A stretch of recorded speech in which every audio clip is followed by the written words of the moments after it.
तो कैसे हो आप लोग। आशा करता हूँ कि आप लोग अच्छे और स्वस्थ होंगे।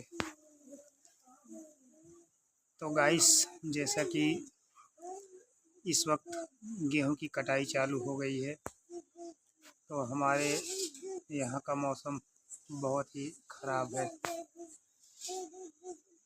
रोज डेली आंधी तूफान आता रहता है और बारिश भी होती रहती है।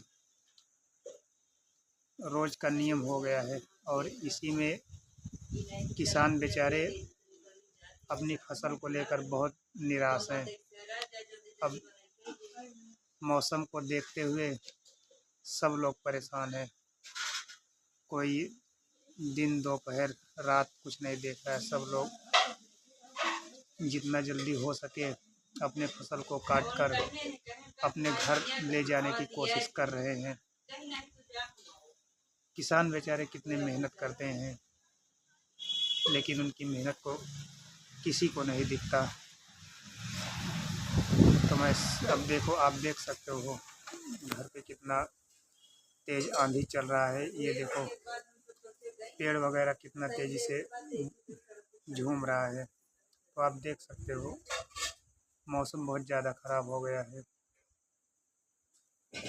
अब ऐसे में कर ही क्या सकते हैं गाइस।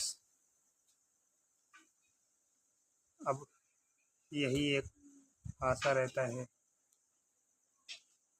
बाकी तो मेहनत मजदूरी में क्या बस रोज़ कमाओ रोज़ खाओ, यही रहता है। तो गाइस, किसान का सम्मान करना चाहिए। धन्यवाद।